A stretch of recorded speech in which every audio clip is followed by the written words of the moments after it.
Okey guys, penyakit kencing manis dekat Malaysia ni bukan benda yang main-main. Berdasarkan survey yang dibuat pada 2019, lebih kurang 3.9 juta rakyat kita dikategorikan sebagai penyakit kencing manis. Negeri yang mempunyai kadar kencing manis yang tertinggi mengikut survey tersebut adalah Negeri Sembilan, Negeri Perlis dan diikuti dengan Negeri Pahang. Tapi yang lagi takutnya adalah lebih kurang 2 juta rakyat kita tak sedar pun yang mereka memang mempunyai penyakit kencing manis. Dan sebab tu juga kita tengok bilangan rakyat kita yang terkena serangan jantung juga semakin meningkat sebab penyakit kencing manis sangat berkait rapat dengan penyakit jantung. Jadi dalam video ni saya akan kongsikan apakah tanda-tanda awal yang kemungkinan yang kita ada penyakit kencing manis dan apakah ujian-ujian yang kita boleh lakukan untuk confirm yang betul kita ada penyakit tersebut.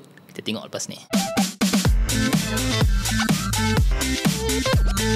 Assalamualaikum guys, what's cracking, back with another video. Okay guys, sebelum kita nak tengok apakah tanda-tanda awal penyakit kencing manis ni, kita nak tengok sikit macam mana kencing manis ni berlaku. Apabila kita sebut berkenaan dengan kencing manis ni, perkataan yang selalu kita dengar adalah insulin. Insulin ni adalah salah satu hormon penting yang dihasilkan oleh organ pankreas kita. Dalam keadaan yang biasa, badan kita mencerna makanan dalam perut dan menyerap gula jenis glukos. Apabila glukos ni diserap ke dalam saluran darah kita, insulin ni akan dirembeskan oleh pankreas kita untuk menyalurkan gula glukos ke dalam sel-sel kita seperti sel otot, hati dan juga sel lemak kita. Tetapi apabila insulin resistance atau rintangan insulin berlaku, sel kita ni tidak dapat serap gula glukos disebabkan dia tak kenal insulin yang badan kita hasilkan. Perumpamaan yang selalu diberikan adalah insulin ni adalah seperti kunci dan sel kita ni seperti pintu. Untuk gula glukos masuk ke dalam sel-sel kita, insulin ni perlu buka pintu rumah dahulu. Dalam rintangan insulin, either kunci yang dihasilkan ni tak cukup atau lubang kunci rumah tu dah berubah. Dalam keadaan macam ni, badan kita akan cuba menghasilkan lebih banyak kunci-kunci insulin ni sehingga sel dalam pankreas kita dah mula pancit ataupun dah mula rosak. Apabila dah jadi keadaan macam ni, maka terjadilah penyakit kencing manis. Tetapi sebelum terjadinya penyakit kencing manis ni, ada beberapa tanda yang menunjukkan yang kita menghala ke arah penyakit kencing manis tersebut. Tanda pertama yang kemungkinan kita ada insulin resistance atau rintangan insulin adalah dinamakan akanthosis nigricans. Akanthosis nigricans ni adalah pigmentasi kulit yang berlaku di kawasan pelipat, terutamanya di kawasan leher dan kawasan ketiak. Selalunya orang confuse akanthosis nigricans ni dengan daki kulit kita, tetapi untuk akanthosis nigricans kalau kita gosok kulit kita pun kita hitam tu tak keluar. Akanthosis nigricans mula dikenali pada tahun 1889 di Jerman oleh Unna dan Politzer. Puncanya boleh disebabkan oleh paras insulin yang terlalu tinggi dan dia selalu dikaitkan dengan insulin resistance atau rintangan insulin. Ada juga beberapa sebab yang lain yang boleh menyebabkan akanthosis nigricans termasuk obesity dan beberapa jenis ubat.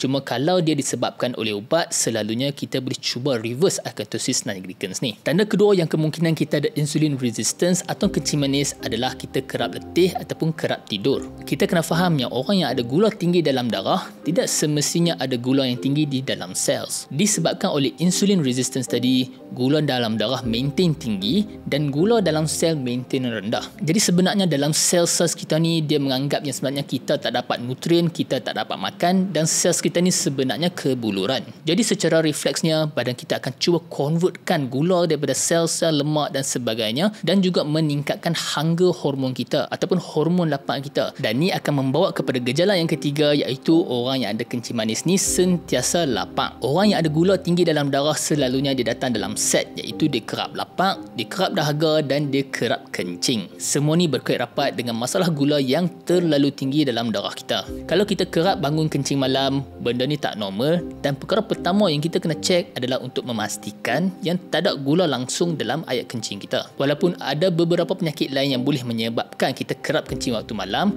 untuk lelaki macam prostat yang bengkak ataupun masalah hormon, penyakit kencing manis ni kita perlu rule out dulu. Jadi macam mana kita nak cek ada ke tak ada gula dalam air kencing kita? Of course kena jumpa doktor dan buat ujian air kencing. Jadi saya dah kongsikan beberapa tanda yang kita boleh perasan sendiri dekat rumah, tapi saya nak kongsikan sikit apakah tanda-tanda dalam ujian darah kita yang kemungkinan kita menuju ke arah penyakit kencing manis. Ujian darah yang pertama adalah jumlah lemak triglycerides dalam badan kita. Orang yang ada insulin resistance atau kencing manis ni, selalunya dia mempunyai kandungan lemak yang tinggi dalam darah. Selalunya dalam HDL kita ni, dia ada banyak kolesterol, tetapi apabila ia dipenuhi dengan lemak triglycerides, maka kolesterol dalam HDL ni akan menurun. Sebab tu selalu kita tengok dalam pesakit yang mempunyai insulin resistance ataupun kencing manis, selalunya triglycerides ataupun lemak dalam darah sangat tinggi dan jumlah kolesterol baik HDL sangat rendah.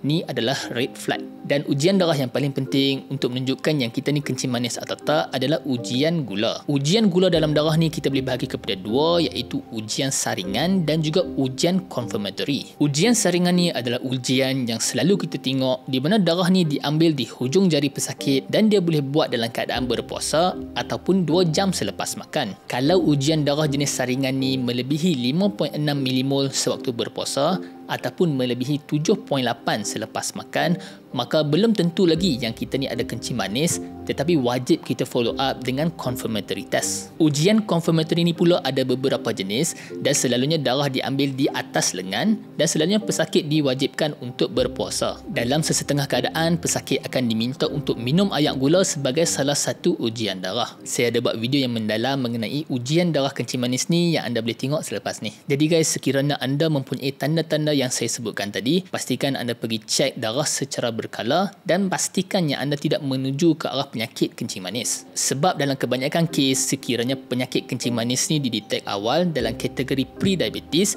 kencing manis ni sebenarnya boleh di-reverse. Dan even kalau kita didiagnose sebagai kencing manis peringkat awal pun, kita boleh ambil langkah-langkah untuk kawal gula dengan cepat. Dan kalau ada orang nak cuba promote jus-jus herba, jus-jus yang menyatakan dia boleh sembuh kencing manis, sembuhkan kolesterol, jangan sesekali cuba atau try sebab dia takut dia boleh mempercepatkan kerosakan organ kita. Jadi guys, kalau anda nak tahu apakah makanan-makanan yang boleh kurangkan atau mengelakkan penyakit kencing manis, anda boleh tengok video selepas ni.